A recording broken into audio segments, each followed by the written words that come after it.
Equal to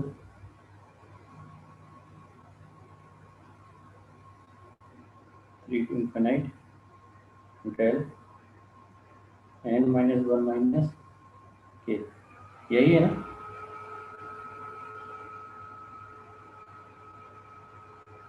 देखो जरा question यही है। यस सर, यही है। हाँ, तो आपको सबसे पहले ये वाला पार्ट ड्रॉ करना होगा, ठीक है? तो के की वैल्यूज रखो, के इक्वल टू 3 रखोगे तो क्या मिलेगा आपको? समेशन में हमेशा वैल्यूज पुट करते हैं, जहाँ भी रेंज दी हुई है 3 से है के की रेंज, तो 3 रखने पर डेल्टा n माइनस 4, फिर डेल्टा समेशन m मतलब सम के फॉर्म में होगा n माइनस 5, क्यों? क्योंकि ये एक्स्ट्रा 1 लगा हुआ है, फिर del n minus 6 so on up to infinite, ठीक है? और हमको पता है डेल्टा जो डिस्क्रीट में उसका एम्पलीट्यूड कितना होता है? 1। तो अगर आप इसको ड्रॉ करोगे, वेव फॉर्म बनाओगे, तो ये ओरिजिन n इक्वल टू 0 वाला पॉइंट, ये n, तो आपको इम्पल्स मिलेंगे कहाँ? n माइनस 4 मतलब n इक्वल टू 4 पे, फिर n इक्वल टू 5 पे, n इक्वल टू 6 पे, 7, 8, 9, सो 4, 5, 6, 7, 8, 9, सिर्फ प्लॉट ऑफ दिस फंक्शन, ठीक है? आपने क्या किया, इसको 1 से माइनस किया। 1 क्या होता है? 1 को अगर हम प्लॉट करें तो 1 इज ऑलवेज अवेलेबल,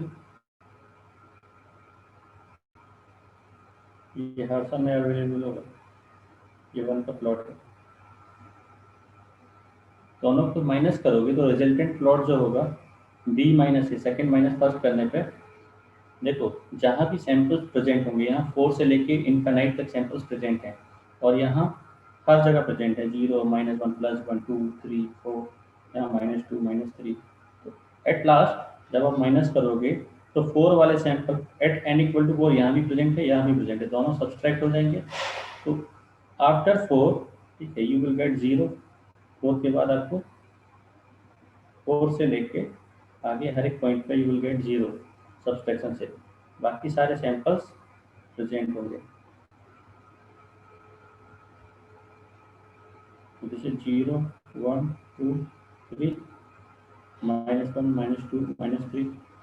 अगर आप इस फंक्शन को इसका प्लॉट देखो तो बेसिकली क्या है, ये स्टेप है, यूनिट स्टेप, जो कि 3 से स्टार्ट हो रहा है और टूवर्ड्स माइनस इन्फिनाइट है, ये टूवर्ड्स माइनस इन्फिनाइट है। तो हमने इस टाइप का प्लॉट देखा हुआ कंटिन्यूस में, ठीक है? सपोज ये 3 है, इस फंक्शन का नाम क्या था? इसी टाइप का सिमिलर फंक्शन है, कंटिन्यूस में हमने देखा हुआ है। तो 3 से स्टार्ट हो रहा है और माइनस इन्फिनाइट के साइड है, तो इस फंक्शन का नाम क्या होगा बताओ जरा, चैट बॉक्स में बताओ। u of -t - 3। u of -t - 3, सही है ये?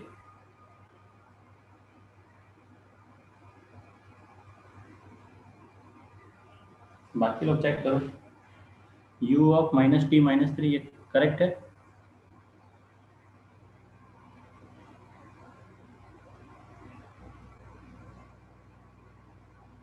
हाँ बताओ जरा, बाकी लोग भी करेक्ट है ये value, u of -t - 3?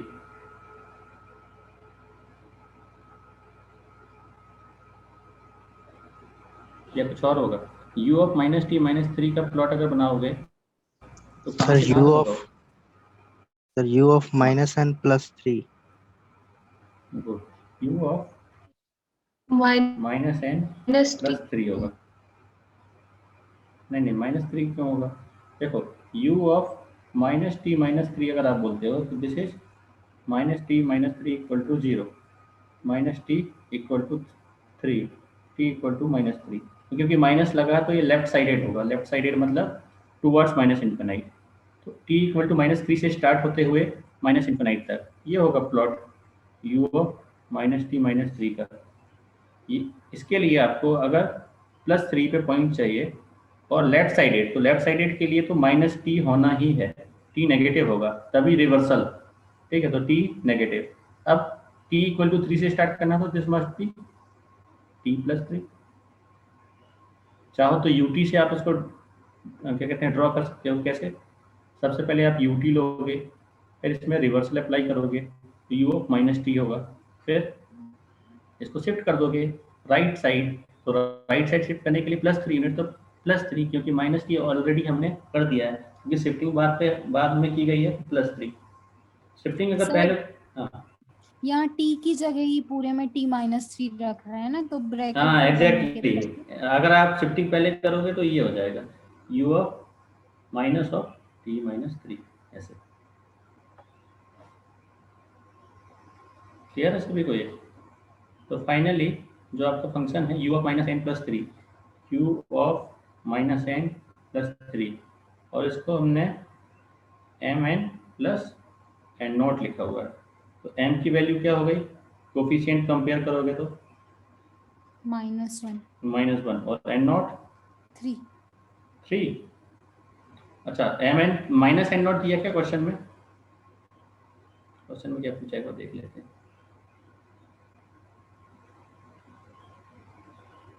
Minus n not है, u ऑफ माइनस एन, यहाँ माइनस एन नॉट है। तो अब बताओ एन नॉट कितना होगा अगर यहाँ माइनस है तो? -3। -3। ठीक है, ये है करेक्ट आंसर। क्लियर है सभी को ये? आगे बढ़े।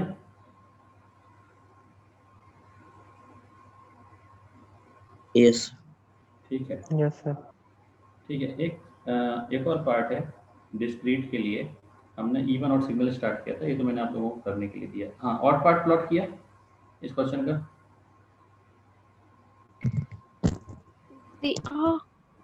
और पार्ट प्लॉट किया है किसी ने?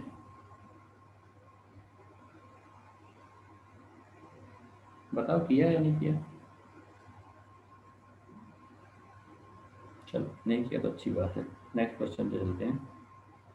और फिर आपका जैसे हम लोगों ने कंटिन्यूस के लिए इवन और पार्ट कैलकुलेट किया है, उसी तरह डिस्क्रीट सिग्नल जो होते हैं सीक्वेंस के फॉर्म में लिखे होते हैं। कैसे?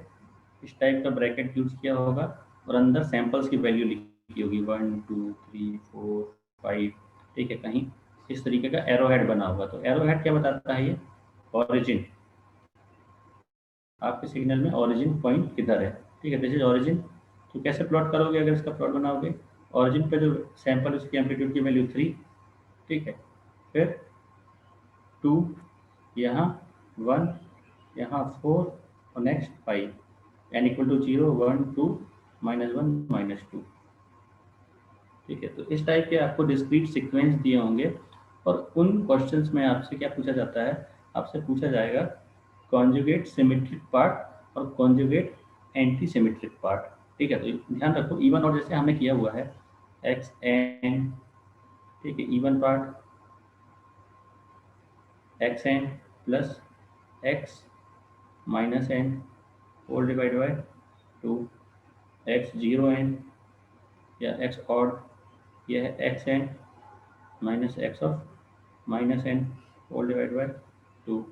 तो यहाँ जब सिमेट्रिक और कॉन्जुगेट, कॉन्जुगेट जैसे ही वर्ड आता है इसका मतलब कि कॉम्प्लेक्स सिग्नल की बात हो रही है। तो आपको यहाँ कॉम्प्लेक्स कॉन्जुगेट लेना है, यहाँ भी कॉम्प्लेक्स कॉन्जुगेट लेना है। ऐसे क्वेश्चन दिए होंगे आपको जिनका कॉन्जुगेट सिमेट्रिक पार्ट और कॉन्जुगेट एंटी सिमेट्रिक। अब मुझे ये बताओ सिमेट्रिक जो है, जब हम इवन और ऑड पार्ट निकालते हैं तो कौन सा वाला पार्ट सिमेट्रिक होता है? इवन और ऑड हमने कैलकुलेट किया, वहाँ सिमेट्रिक नेचर किसमें था? सिमेट्री किसमें थी? जब इवन पार्ट निकाल लेते। हाँ एग्जैक्टली। ठीक है, तो आपसे अगर पूछा जाता है सिमेट्रिक पार्ट तो ये फॉर्मूला आप यूज करोगे कॉन्जुगेट सिमेट्रिक पार्ट के लिए, और ये आप यूज करेंगे कॉन्जुगेट एंटी सिमेट्रिक पार्ट के लिए। क्लियर है? एक क्वेश्चन देखते हैं, ज़्यादा क्लियर हो जाएगा। क्वेश्चन है, एक सीक्वेंस गिवन है x of n equal to 1 + j2 2 and J5, और यहाँ पे ओरिजिन मार्क किया हुआ है इस पॉइंट पे। और क्वेश्चन में पूछा गया है find conjugate symmetric part and conjugate antisymmetric part of x of n. ठीक है, तो फाइंड करने के लिए हमको फॉर्मूला यूज करना होगा। सिमेट्रिक पार्ट मतलब इवन पार्ट और एंटीसिमेट्रिक मतलब ऑड पार्ट। तो आपको ये इस टाइप के क्वेश्चन जहाँ सीक्वेंस दिए हैं वहाँ डायरेक्टली निकालने का तरीका क्या है, ध्यान से देखो। फर्स्ट आप एक्स एन लिख लो, x n is 1 plus J2 2 and J5। Now next यहीं पे एक्स ऑफ माइनस एन लिख लो, क्योंकि ये ऑरिजिन है तो ऑरिजिन के अराउंड आपको इनको जो है basically reversal time reversal apply करना है, मतलब लेफ्ट वाली सीक्वेंस राइट में आ जाएंगे और राइट वाली सीक्वेंस लेफ्ट में। ठीक है, तो ये आ गया आपका J5 2 1 plus J2। Next is conjugate x of x complex conjugate of minus n. इसकी जरूरत होगी क्योंकि फॉर्मूले में हमको ये चाहिए। This is now minus J5 2 and 1 minus J2।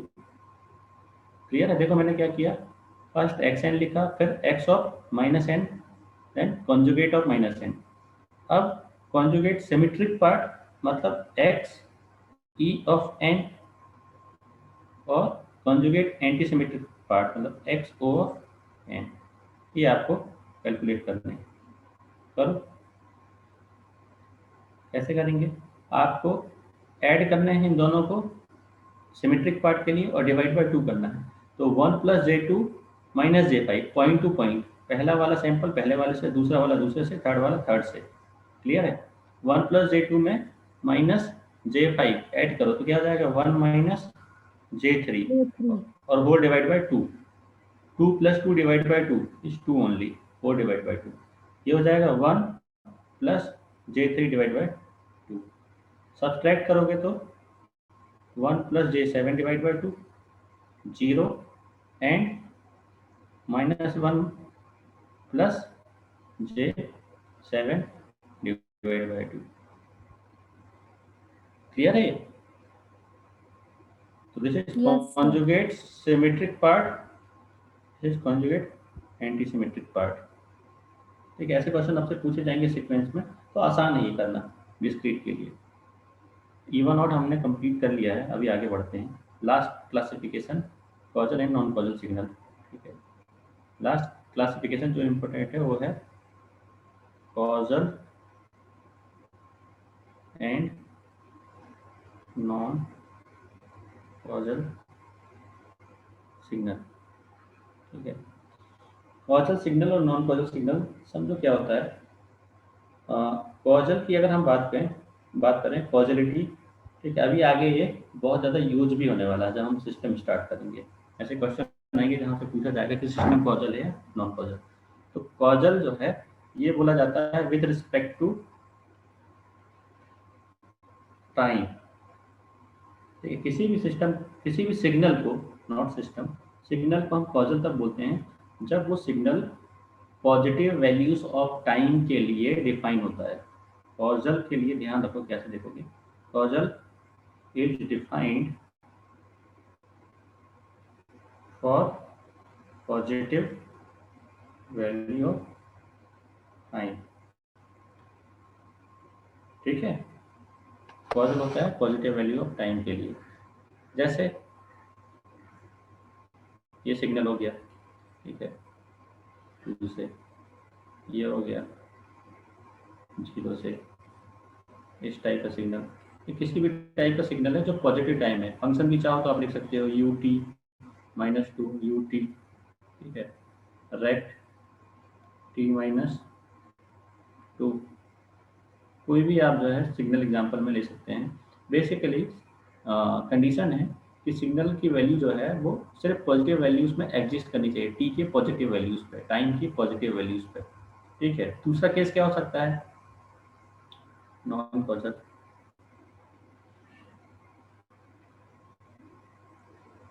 Signal या फिर एक्शन लिखें, ठीक है, सिग्नल इज डिफाइंड फॉर, यहाँ पे होता है दोनों पॉजिटिव और नेगेटिव, और पॉजिटिव एज वेल एज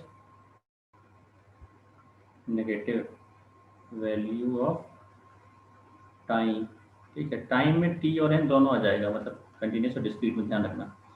तो ऐसे सिग्नल जो दोनों ड्यूरेशन में एग्जिस्ट करते हैं, पॉजिटिव वैल्यूज के लिए भी और नेगेटिव वैल्यूज के लिए भी। ठीक है, उस टाइप के सिग्नल को हम बोलेंगे नॉन कॉजल। ध्यान रखना, कुछ बुक्स में नॉन कॉजल में ओनली नेगेटिव लिखा होता है, बट वो नॉन कॉजल नहीं, वो एंटी कॉजल सिग्नल होते हैं। तो बेसिकली नॉन कॉजल और कॉजल लिखा तो सिग्नल में दो ही क्लासिफिकेशन है, बट इन डेप्थ तीन क्लासिफिकेशन होते हैं। पहला कॉजल जो कंप्लीट पॉजिटिव में होते हैं, दूसरा नॉन कॉजल जो पॉजिटिव नेगेटिव दोनों में होते हैं, और थर्ड जो कंप्लीटली नेगेटिव में एग्जिस्ट करेंगे वो एंटी कॉजल। तो complete positive causal, complete negative anti causal, और जो दोनों में एग्जिस्ट करते हैं वो नॉन कॉजल। तो मुझे यहाँ नॉन कॉजल के लिए कोई फंक्शन बताओ जरा, क्या हो सकता है जो पॉजिटिव और नेगेटिव दोनों में एग्जिस्ट करें, ऐसा कोई सर एक फंक्शन। बार एंटी कॉजल क्या होता है फिर से बता दीजिए। एंटी कॉजल वो होंगे जो सिर्फ नेगेटिव टाइम में डिफाइन होंगे, टाइम की नेगेटिव वैल्यूज पे। ओके जैसे जैसे हमने कॉजल बनाया सिर्फ पॉजिटिव में, वैसे non causal sorry anti causal होंगे सिर्फ नेगेटिव में। अब मुझे नॉन कॉजल जहाँ पॉजिटिव और नेगेटिव दोनों वैल्यूज हों टाइम की, इस टाइप का कोई सिग्नल बताओ, एग्जांपल कंटिन्यूस या डिस्क्रीट किसी भी केस में। Sir UT. UT, UT non causal होगा। जीरो को आप जो है नेगेटिव वैल्यू कंसीडर नहीं कर सकते। यूटी कहाँ से स्टार्ट होगा? जीरो से। ये है यूटी। यूटी को कैसे बोल सकते हैं नॉन कॉजल? ये तो सिर्फ पॉजिटिव में डिफाइंड है। Sir sine wave. Sir signum function. Signum, good, ठीक है, सिग्नम टी। और यूनिट स्टेप को यूनिट स्टेप से जो है ऐसा फंक्शन बनाओ जो नॉन कॉजल हो, बताओ कोई भी function.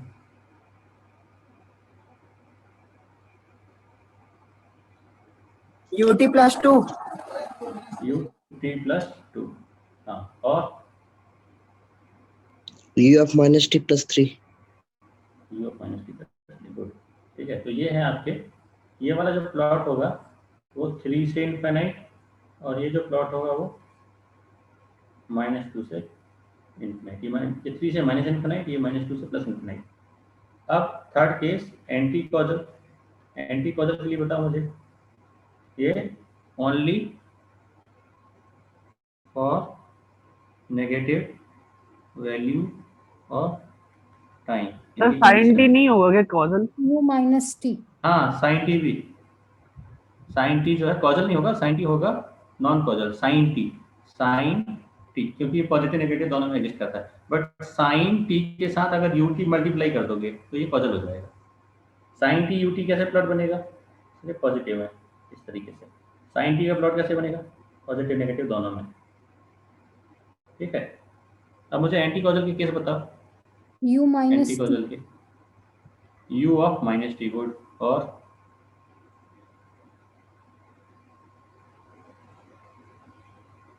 u of minus t -3, u of -t not in general होगा हमेशा। Sir sine t u of minus t भी हो सकता है। साइन टी u ऑफ -t, हाँ, ठीक है। तो ऐसे सिग्नल्स जो टाइम के पॉजिटिव नेगेटिव या दोनों इंस्टेंट पे एग्जिस्ट करते हैं, अकॉर्डिंग टू दैट हमने क्लासिफिकेशन जो किया है वो है कॉजल नॉन, हाँ, e⁻at U-T। e⁻at u of -t। इसका प्लॉट बनेगा ऐसे, ठीक, हाँ, ऐसे बनेगा। बताओ प्लॉट सही बना हुआ है? No sir. ऐसे बनेगा।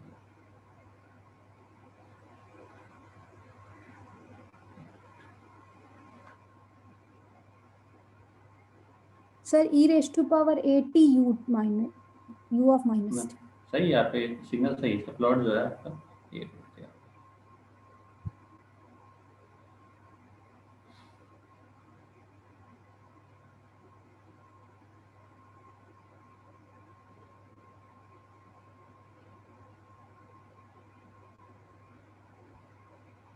एक मिनट wait करना।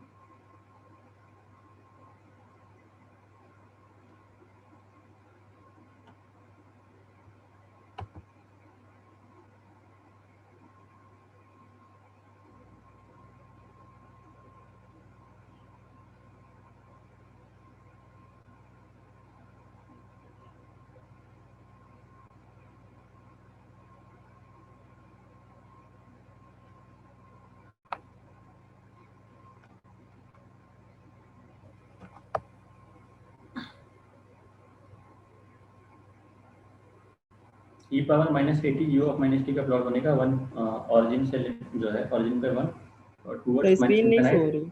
हाँ बेटा एक मिनट रीस्टार्ट कर रहा हूँ, हैंग हो गया।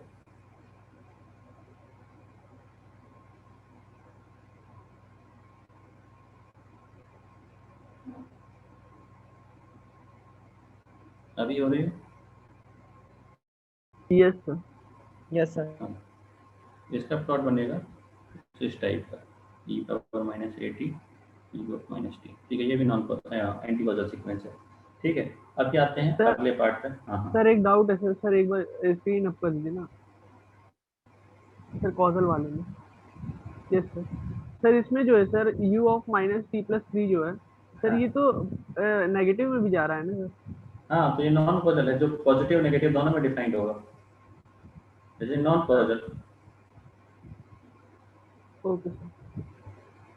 ठीक है, कॉजल नहीं है वो, नॉन कॉजल। Now systems. ठीक है, हमने सिग्नल कंप्लीट कर लिया है।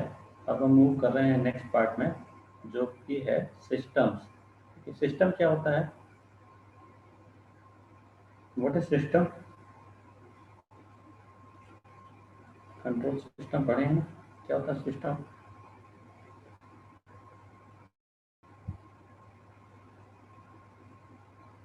सिस्टम क्या होगा? सिस्टम जो है बेसिकली एक ब्लॉक है जिस पर हम इनपुट अप्लाई करेंगे, यहाँ कुछ प्रोसेसिंग होगी और finally you will get output. ठीक है, छोटा सा सिस्टम, जैसे हम लोग ने लास्ट टाइम एग्जांपल यूज किया था क्लोज लूप और ओपन लूप के लिए फैन और एसी। ठीक है, तो बेसिकली आप वहाँ पे कुछ इलेक्ट्रिकल इनपुट दे रहे हो और मैकेनिकल आउटपुट आपको मिल रहा है। तो सिस्टम पे कुछ इनपुट होगा, हम सिस्टम से मतलब नहीं है, we will analyse system over different input और उसका आउटपुट एनालाइज करेंगे। हम क्या करेंगे? We have set of signals. ठीक है, जो हमने पढ़ा हुआ है अभी। ठीक है, तो हम यहाँ पे सिस्टम एनालाइज कैसे करेंगे?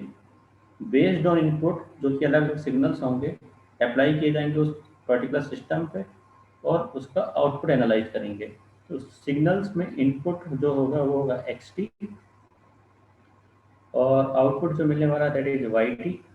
तो यहाँ पे एक जो है पैरामीटर है दैट इज सिस्टम रिस्पॉन्स। ठीक है, सिस्टम का रिस्पॉन्स।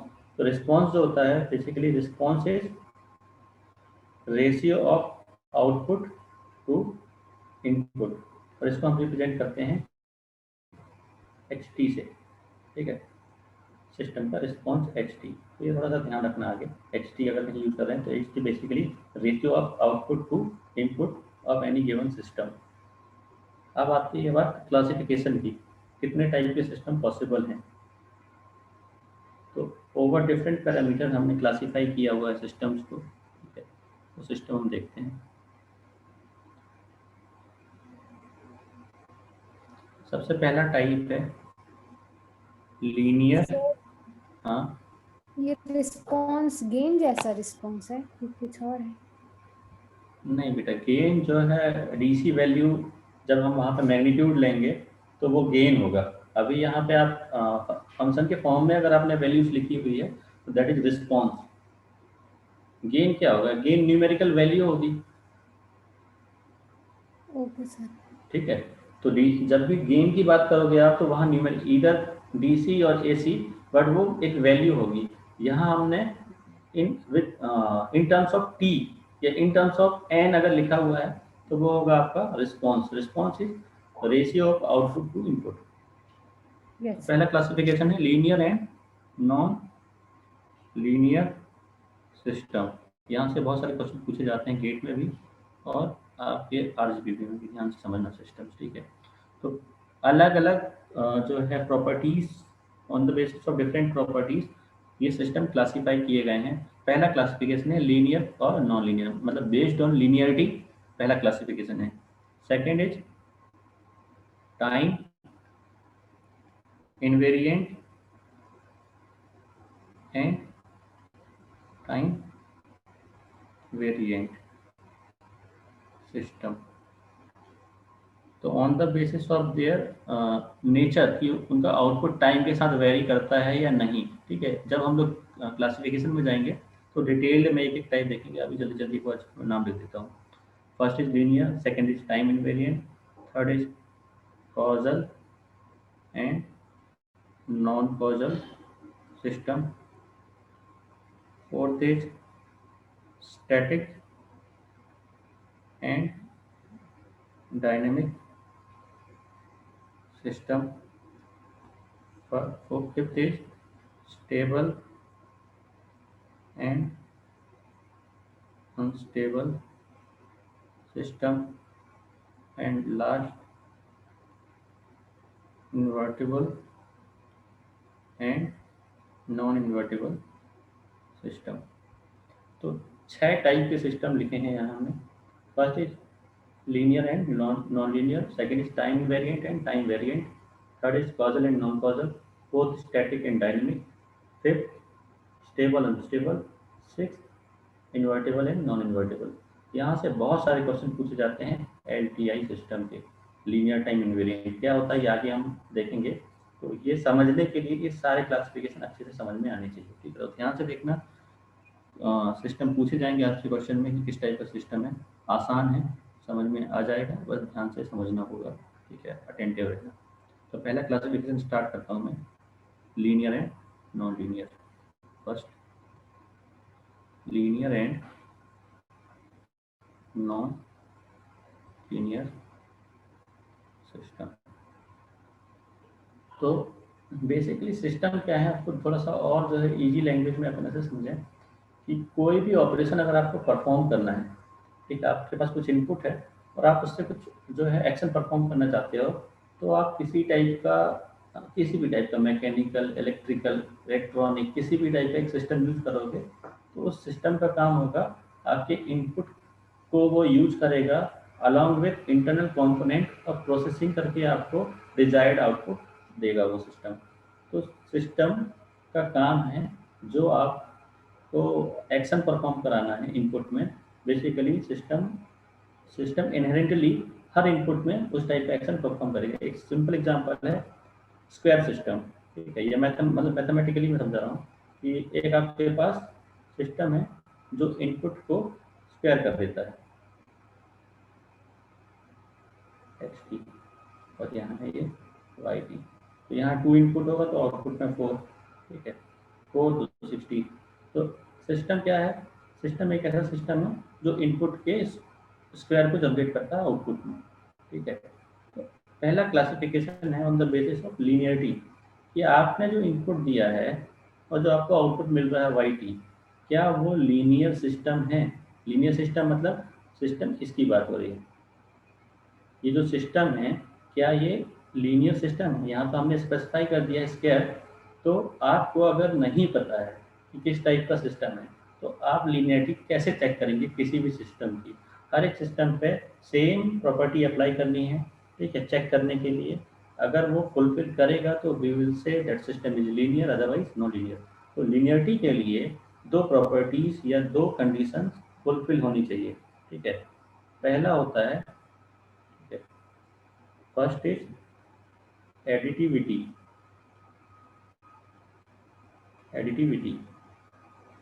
एडिटिविटी क्या होगा, सुपरपोजिशन। हाँ एग्जैक्टली, सुपरपोजिशन, ठीक है, जो नेटवर्क में तुम लोगों ने पढ़ा हुआ है। एडिटिविटी या सुपरपोजिशन। सुपरपोजिशन का मतलब है कि आप पहले एक इनपुट दोगे और उस समय कुछ आउटपुट आपको मिलेगा, तो पहले इनपुट से पहला आउटपुट, फिर आप दूसरा इनपुट दोगे तो सेकेंड इनपुट से सेकेंड आउटपुट, फिर आप तीसरी बार में क्या करोगे, दोनों इनपुट्स जो आपने पहले 2 इनपुट दिए हैं उन दोनों इनपुट का सम कर दोगे और फिर आउटपुट चेक करोगे। तो अगर जो थर्ड केस का आउटपुट है वो पहले वाले 2 आउटपुट के सम के बराबर है, अब मैं यहाँ मैथमेटिकली लिख रहा हूँ, ठीक है, वैसे समझ में नहीं आएगा। एडिटिविटी का मतलब क्या है समझो। अगर एक सिस्टम है जिसमें x1t इनपुट अप्लाई करने पर जो आउटपुट मिलता है वो है y1t। क्लियर? बहुत गिना सर। कौन है बेटा ये? म्यूट करो। x1t इनपुट अगर है तो आउटपुट y1 मिल रहा, हमने कंसीडर किया है। फिर हमने सेकेंड इनपुट दिया x2t और उस समय हमने कंसीडर किया जो आउटपुट है वो है y2t।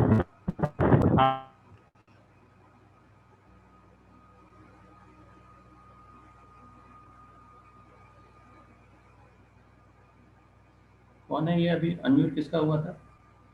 नाम बता जरा।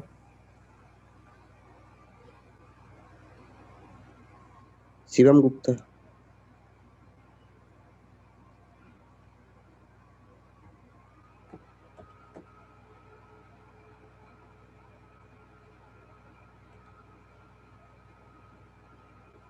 जब तक बोला ना जाए ना तो म्यूट करके रखा करो बेटा।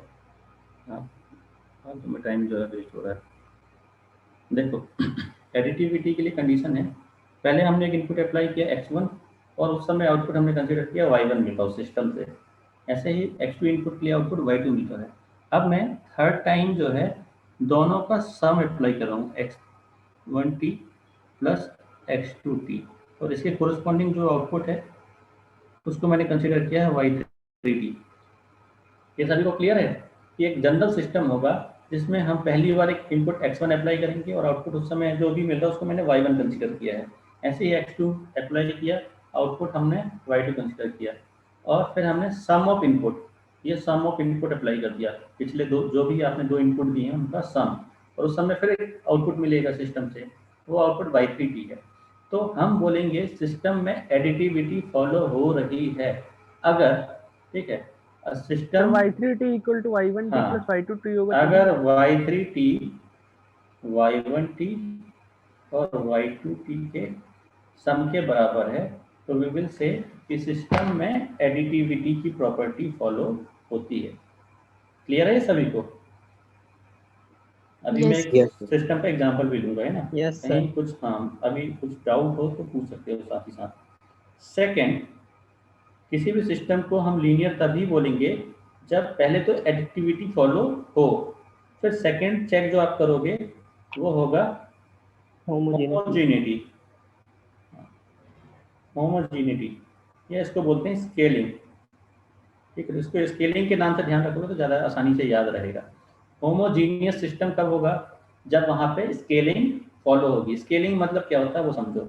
हमने फिर से सेम सिस्टम कंसीडर किया, हमने इनपुट अप्लाई किया xt, ठीक है, और आउटपुट मिला yt। अब हमने अप्लाई किया इनपुट k टाइम्स xt, तो आउटपुट मिला सपोज y0t। ध्यान रखो जो मैंने क्या जो दोनों में डिफरेंस क्या है कि पहले मैंने सिर्फ इनपुट अप्लाई किया है xt और वहां से आउटपुट मिल रहा है yt। फिर मैंने इनपुट में एक कोफिशिएंट एक कांस्टेंट मल्टीप्लाई किया हुआ है। स्केलिंग में क्या करते हैं, हम इनपुट को स्केल कर देते हैं बाय सम अमाउंट k, तो k टाइम्स मैंने इनपुट को स्केल किया है, ठीक है। डिवाइड भी कर सकते हो, मल्टीप्लाई भी कर सकते हो, कोई भी चीज़ ले सकते हो। बेसिकली आपने स्केलिंग कर दी इनपुट में। नाउ जो भी आपने स्केलिंग की है उस स्केलिंग के बाद जो आउटपुट मिल रहा है वो मैंने कंसीडर किया है y0t है। तो अगर if y0t is equal to k times yt, इसका मतलब क्या है? देखो कि जब आप इनपुट में एक कोफिशिएंट मल्टीप्लाई करते हैं k, तो जो आउटपुट मिलता है y0 वो किसके बराबर होना चाहिए? y0। जब आपने कुछ भी कोफिशिएंट मल्टीप्लाई नहीं किया है उस केस में जो आउटपुट yt मिला है उसके साथ भी अगर आप एक्सटर्नली k मल्टीप्लाई कर दें। इसका मतलब क्या है? इसका मतलब ये है कि जब आप किसी भी सिस्टम में इनपुट अप्लाई करते हैं xt तो आउटपुट मिला yt। फिर मैंने अगर यहाँ k टाइम्स xt मल्टीप्लाई कर दिया तो मुझे कुछ y0t मिल रहा है। थर्ड मैंने ये चेक किया कि क्या ये वाई नॉट टी के टाइम्स वाई टी के बराबर है। तो ये कब बराबर होगा, जब के जो कांस्टेंट आपने जो मल्टीप्लाई किया है, जो स्केलिंग की है, ये सिस्टम इंडिपेंडेंट हो इस के से। अगर सिस्टम के मल्टीप्लाई करने पे अपना नेचर चेंज करता है तो हम बोलेंगे कि होमोजीनिटी फॉलो नहीं हो रही है या सिस्टम होमोजीनियस नहीं है। होमोजीनियस सिस्टम कब होगा, जब जो कोफिशिएंट के मल्टीप्लाई किया है उसके बाद भी सिस्टम का रिस्पॉन्स कोई चेंज नहीं होना चाहिए, मतलब एज इट इज के जो फैक्टर है वो एज इट इज आउटपुट में रिफ्लेक्ट हो जाए। ये समझ में आ रहा है होमोजीनियस? Yes sir. ठीक है, अभी हाँ, अब मैं एक केस ले रहा हूँ, एक सिंपल केस, वहाँ से और जो है क्लियर हो जाएगा। जैसे हमने एग्जाम्पल में सबसे पहले ही जब स्टार्ट किया तो स्क्वायर वाला सिस्टम लिया, तो मैं एक सिस्टम लेता हूँ, एक सिस्टम है y t equal to x square t. हाँ y ऑफ t को इंडिपेंडेंट ऑफ k क्यों कह रहे हैं, एक बार रिपीट कर दीजिए। हाँ बेटा, एक बार मैं इसके साथ समझा रहा हूँ, इसमें देखो अगर क्लियर नहीं होगा तो फिर पूछना है ना। यस एक एक जो है न्यूमेरिकली ले ले रहा हूँ। तो y t equal to x square t, ये एक आपको क्वेश्चन दिया गया है, एक सिस्टम की इक्वेशन हमेशा आउटपुट और इनपुट के फॉर्म में होगी। तो y t equal to x square t मतलब आप कभी भी इनपुट में जो भी वैल्यू दोगे तो वाई टी उसका स्क्वायर जनरेट कर देगा। हमको चेक करना है कि क्या ये सिस्टम लीनियर है या नहीं। तो सबसे पहले मैं चेक करूंगा इसकी एडिटिविटी चेक करने के लिए सबसे पहले मैं क्या करूंगा, इनपुट में एक्स टी की जगह क्या दूंगा, सबसे पहले x1 x1t। ठीक है, और उस समय जो आउटपुट होगा उसको मैं y1 कंसीडर कर रहा हूँ। तो y1t की वैल्यू क्या हो जाएगी, x1 का स्क्वायर, x1 दिया, क्लियर है ये? Yes sir. फिर x2 इनपुट पे आउटपुट y2 मिल रहा है, तो ये हो जाएगा x2 स्क्वायर t। अब मैं इनपुट में थर्ड वाले केस में y3 जो आउटपुट है, उस समय इनपुट में क्या देना है आपको, x1 और x2 का सम। तो आप यहाँ पे xt की जगह x1 प्लस x2 रखोगे तो ये वैल्यू क्या हो जाएगी, x1t प्लस x2t का होल स्क्वायर। क्लियर है सभी को? Yes sir. अब हम चेक करेंगे कि क्या y3t y1 और y2 के बराबर है। आप चेक करो, check if y3 of t is equal to y1t plus y2t। इसको क्या बोला जाता है समझो, इसको बोला जाता है एडिटिविटी को। अगर आप पढ़ेंगे तो ये कैसे पढ़ा जाएगा कि check if response to the sum of input, check if response to the sum of input. तो ये सम ऑफ इनपुट है और ये इसका रिस्पॉन्स है, तो आपको चेक करना है, check if response to the sum of input is equal to the sum of individual responses. ठीक है, ये इंडिविजुअल रिस्पॉन्स है y1t और y2t, और y3t क्या है, sum response to sum of input, मतलब जब हमने इनपुट का सम कर दिया है तो जो रिस्पॉन्स मिल रहा है। तो हम चेक करेंगे, check if the response to the sum of input is equal to sum of individual responses. तो हम चेक करें, यहाँ पे y3t की वैल्यू है x1t plus x2t whole square, क्या ये बराबर है x1 square t no sir. Plus x2t?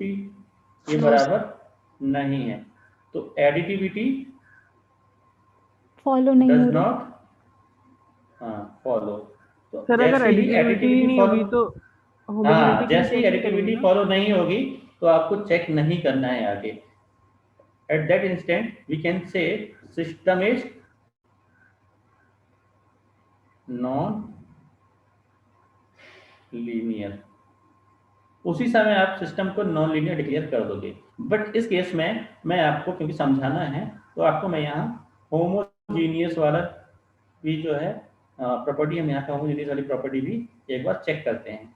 तो होमोजीनियस के लिए फिर से मैं इनपुट में xt लूंगा, तो yt की वैल्यू हो जाएगी x स्क्वायर t।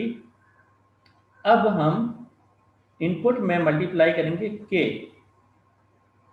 ठीक है, तो इनपुट में अगर के मल्टीप्लाई करोगे तो जो वाई नॉट की वैल्यू होगी वो क्या होगी बताओ जरा। अभी मैंने राइट साइड में पूरी वैल्यूज नहीं लिखी है। जब इनपुट में के मल्टीप्लाई करोगे तो क्या होगा? सर के square x one square t. हाँ, ध्यान रखना, इनपुट की जगह के टाइम्स एक्स टी लिखोगे तो पूरा जो है स्क्वायर हो जाएगा। एक्स टी को रिप्लेस करना है आपको के टाइम्स एक्स टी से। ठीक है, फिर से सुनो, स्केलिंग जब आप चेक करते हो तो आप एक्स टी की जगह रखते हो के टाइम्स एक्स टी। तो ये एक्स टी की जगह के टाइम्स एक्स टी रख दिया, तो आउटपुट क्या मिल गया? के स्क्वायर एक्स स्क्वायर टी। अब आप चेक करोगे, चेक क्या कि क्या वाई नॉट टी बराबर है के टाइम्स वाई टी के। तो चेक करो, ये हो जाएगा के स्क्वायर एक्स स्क्वायर टी, और यहाँ के मल्टीप्लाई करोगे तो के टाइम्स एक्स स्क्वायर टी बराबर है क्या? No sir. ये बराबर नहीं है। ठीक है, तो ना तो ये सिस्टम एडिटिविटी फॉलो करता है और ना ही होमोजेनिटी फॉलो करता है, नॉट इक्वल। तो non homogeneous system, hence non linear. वैसे यहाँ चेक करने की जरूरत नहीं थी, जैसे ही आपने इस सिस्टम में एडिटिविटी चेक की, eight that instant system non linear है, ये पता लग गया। अब ये जो मैंने एग्जांपल लिया, इसके बाद किसी को डाउट है तो बताओ, किसी भी पॉइंट पे, होमोजेनिटी, ठीक है, ये सर एडिटिविटी। हाँ, ये इंडिपेंडेंट ऑफ के का मतलब ये है कि ये जो लास्ट स्टेप है वहां दोनों साइड अगर के स्क्वायर हो जाता तो वो कैंसिल हो जाता है, ऐसा कुछ? इक्वल होना चाहिए। जो भी रिफ्लेक्ट आपने, जैसे आपने क्या किया, जब आपने एक्स स्क्वायर टी लिया, ठीक है, तो ये सिस्टम क्या है? ये सिस्टम ऐसा सिस्टम है जिसमें जब हम के इनपुट में मल्टीप्लाई करते हैं तो ये सिस्टम जो आपने कांस्टेंट मल्टीप्लाई किया है उसमें भी चेंजेस कर देता है, उसको भी स्क्वायर कर देता है। क्लियर है? Yes sir. बट जब हम एक्सटर्नली के मल्टीप्लाई करते हैं तो वो रिफ्लेक्शन सेम नहीं हो रहा। एक्सटर्नली के ही है, बट जब इनपुट में के रखा जाता है तो जो सिस्टम है वो अदर देन इनपुट आपके एक्सटर्नल स्केलिंग वाले फैक्टर को भी मॉडिफाई कर देता है। तो इनपुट जो आपका सिस्टम है वो कैसा होना चाहिए? सिस्टम ऐसा होना चाहिए जो सिर्फ इनपुट में चेंजेस कर सके, एक्सटी में चेंजेस कर सके, बट इस इनपुट के साथ साथ जो आपने डीसी मल्टीप्लाई किया हुआ है, कांस्टेंट वैल्यू मल्टीप्लाई की है, वहां पे भी ये कुछ चेंजेस कर रहा है, इसलिए ये स्केलिंग फॉलो नहीं कर रहा है, ये नॉन होमोजीनियस सिस्टम है। Okay sir. ठीक है, अब मैं क्वेश्चन लिख रहा हूँ, तुम लोगों को बताना है ये लीनियर सिस्टम है या नहीं। ठीक है, पहला वाला केस में देख लिया, second second is root x of t. ठीक है, मैं 3-4 सिस्टम लिख रहा हूँ, सभी लोग ट्राई करो जरा। E power x t, mod of xt, x complex conjugate of t, फिर xt into cos t, और last sin of xt।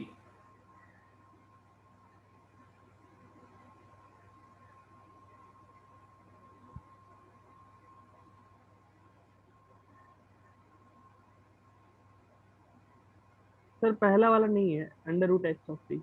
Sir first non linear. सभी सभी लोग सबको जो है सॉल्व करो, और अपना सीक्वेंस लीनियर नॉन लीनियर जो भी आ रहा है वो सारे सॉल्व करने के बाद आप जो है कमेंट बॉक्स मतलब चैट बॉक्स में लिखो जरा।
हाँ हुआ। फर्स्ट वाला बताओ सभी लोगों को क्या आ रहा है। फर्स्ट वाला non linear, non linear, second non linear, non linear, third non linear, linear, linear या non linear? Non linear, non linear अभी पूछेंगे कैसे आ रहा है ना। नेक्स्ट लीनियर, लीनियर, ये वाला। और फिफ्थ लीनियर, लीनियर, और लास्ट वाला नॉन लीनियर। सर मेरा थर्ड वाला लीनियर आ रहा था। थर्ड वाला लीनियर आ रहा है। और किसी का कुछ चेंज आ रहा है? थर्ड वाला लीनियर है। हाँ, थर्ड, और अदर देन थर्ड, थर्ड में मैंने दोनों लिख दिया, अभी चेक करेंगे।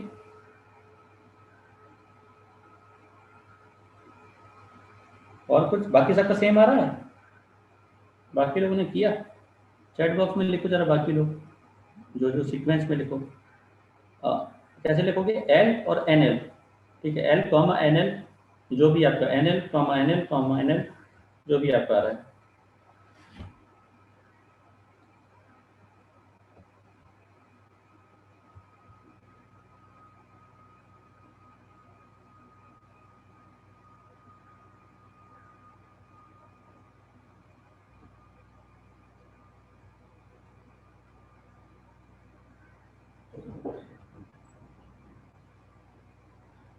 और बाकी लोग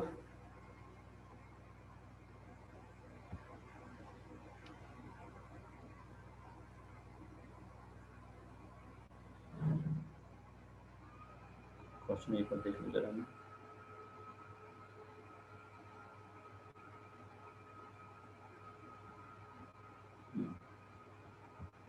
अभी चेक करते हैं। चलो सभी लोग अपना आंसर सेंड करो जरा चैट बॉक्स में।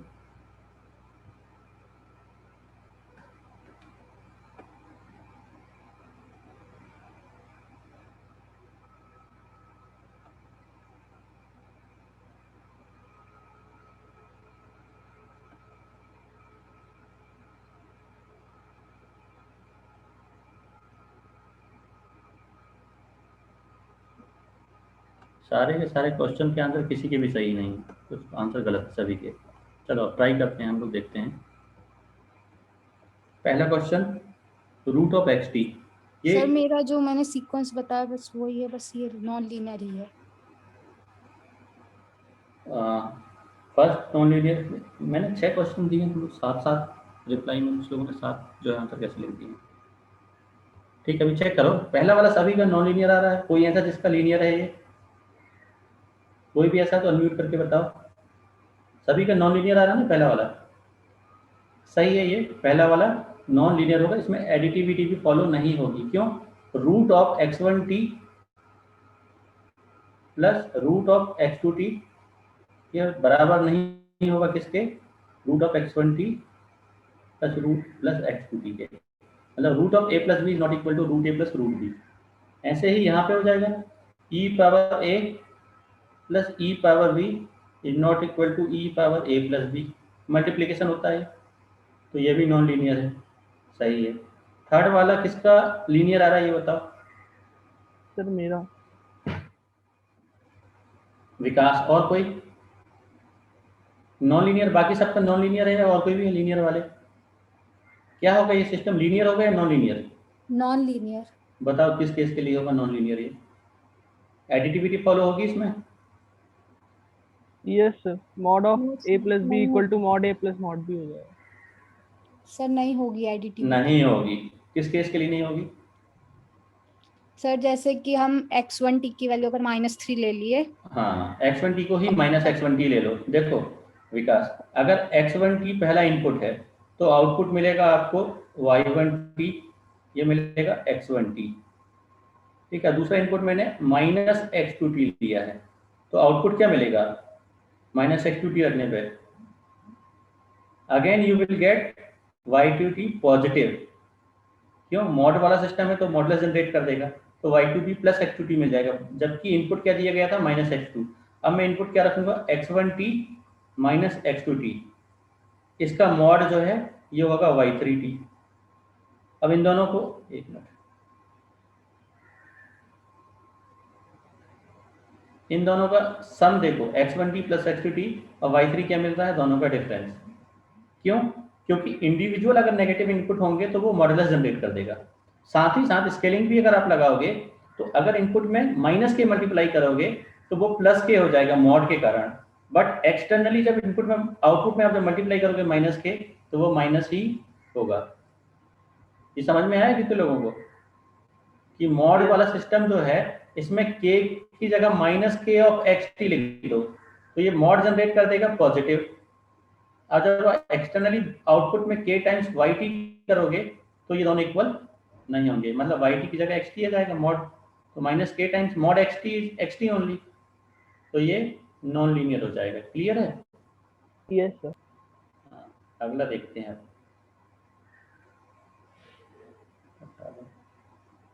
फोर्थ वाला क्या आता है? लीनियर। सभी का लीनियर है? Yes sir. हाँ, चेक करो। एडिटिविटी फॉलो होता है, x1t ले लिया आपने, ठीक है, फिर तो x1 कॉम्प्लेक्स कॉन्जुगेट मिला, x2 में x2 तो ठीक है, सम करोगे तो भी कॉन्जुगेट मिल जाएगा, तो एडिटिविटी तो फॉलो हो गई।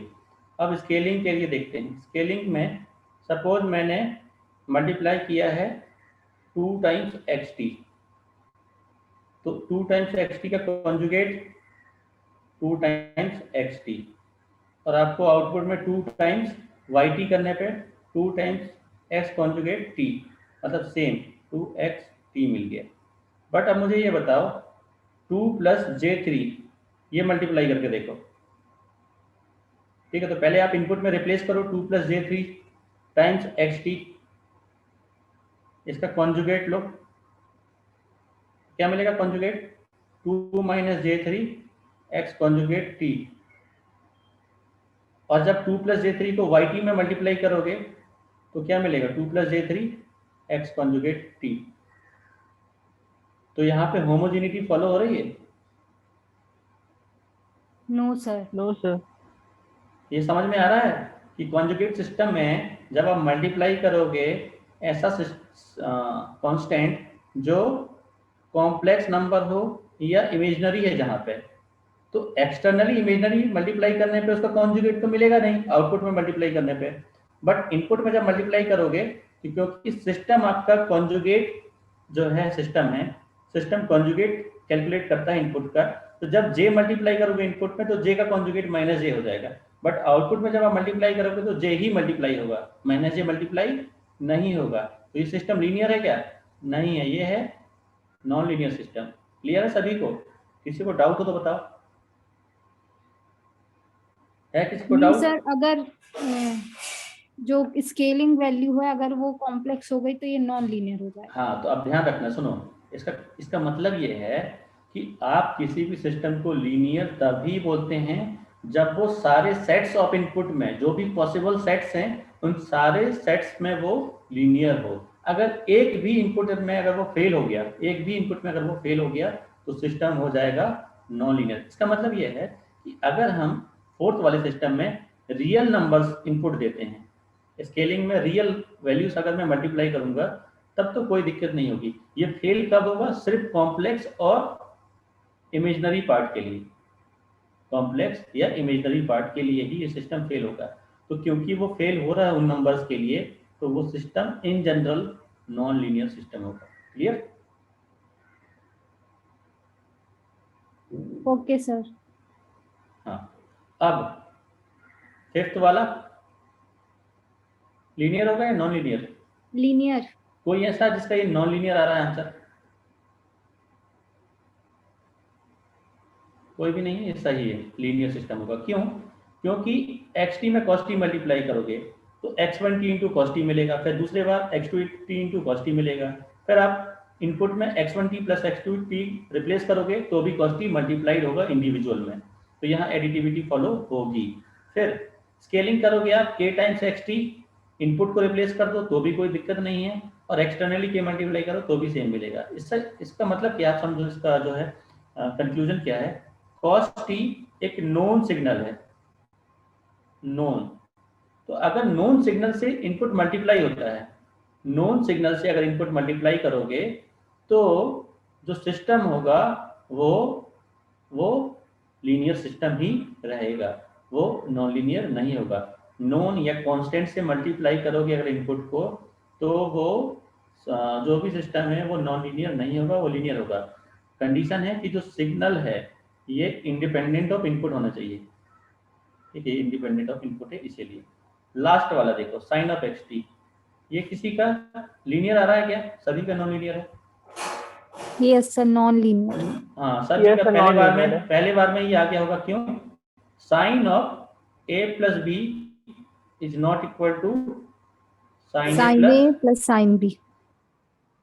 यही था ना, इसी के कारण आपका नॉन लीनियर आ रहा है पहले ही कंडीशन में, एडिटिविटी Yes, में फेल sir. हो जाएगा ये। ठीक है, सही है।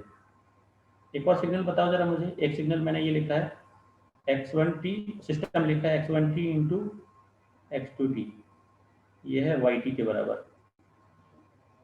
ये लीनियर हो गया नॉन लीनियर?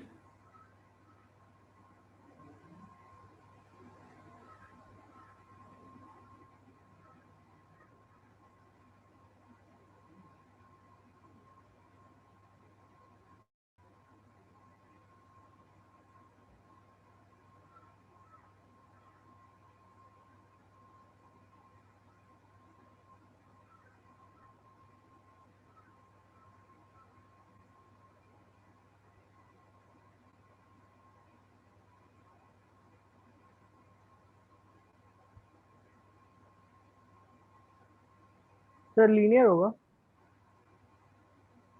बाकी लोग x1t इंटू x2t लीनियर होगा या non linear?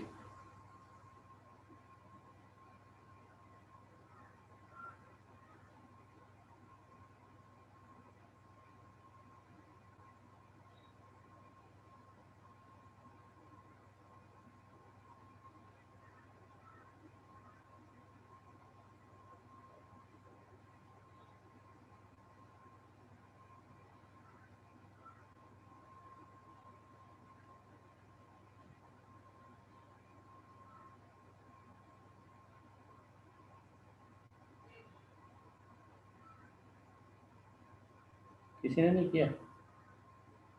Linear, sir. Linear कैसे?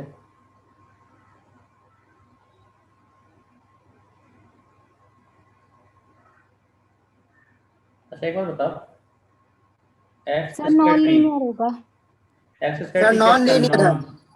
नॉन लीनियर होगा बेटा। क्यों होगा समझो, क्योंकि दो सिस्टम मल्टीप्लाई, दो इनपुट मल्टीप्लाई है तो ऑलरेडी ये सेकंड ऑर्डर सिस्टम हो गया, इसकी पावर 2 हो गई। x1 into x two kind of x square t है ये, अलग अलग इनपुट। तो आपको जरूरी नहीं है x1 और x2 के साथ ही चेक करो, आप किसी और इनपुट के साथ चेक करो। तो आप क्या करोगे, x1 की जगह एक्स ए एक्स बी कुछ भी जो है इनपुट कंसीडर कर लो। तो एक बार एक्स ए दोगे तो x a into x a, ठीक है, फिर एक्स बी देने पर x b into x b, फिर सम करोगे तो जो ब्रैकेट होगा मल्टीप्लाई कैसे होंगे, x a plus x b into x a plus x b. तो ये स्केल जनरेट कर देगा आपको सिस्टम। या पहले भी आप ऐसे देख सकते हो इसको कि यहाँ जो सिस्टम है ये आपका मल्टीप्लिकेशन में तो सेकेंड ऑर्डर है। कैसे स्केलिंग अगर आप करोगे, यहाँ k टाइम्स एक्स टी से अगर आप रिप्लेस करोगे तो यहाँ भी k टाइम्स एक्स, यहाँ भी k टाइम्स एक्स, तो k इंटू के स्केल जनरेट कर देगा। बट आउटपुट में सिंपल एक ही बार k मल्टीप्लाई होगा। तो यहाँ एडिटिविटी भी फॉलो नहीं होगी और होमोजीनियस भी नहीं होगा ये सिस्टम। अगला ये वाला बताओ सर वाइट। हाँ इसका मतलब ऐसे लिख सकते हैं ना, P1 Q1 plus P2 Q2 is not equal to P1 plus P1, P2 हाँ into Q1 plus Q2। P1 P2 plus, हाँ एग्जैक्टली यही दो, आपको Okay, sir. दो टर्म्स एक्स्ट्रा मिलेंगे वहां पे। yt, अगला सिस्टम है yt equal to dy dt of xt। ये बताओ,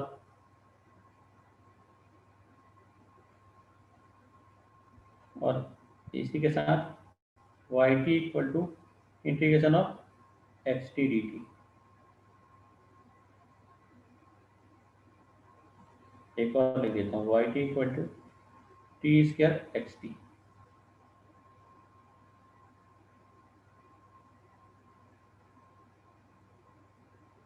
सर पहला वाला लीनियर है।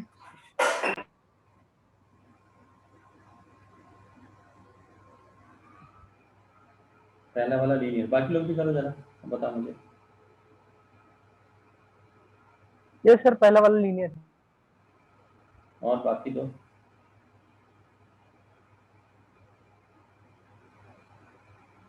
Second also linear. Yes sir. और लास्ट वाला?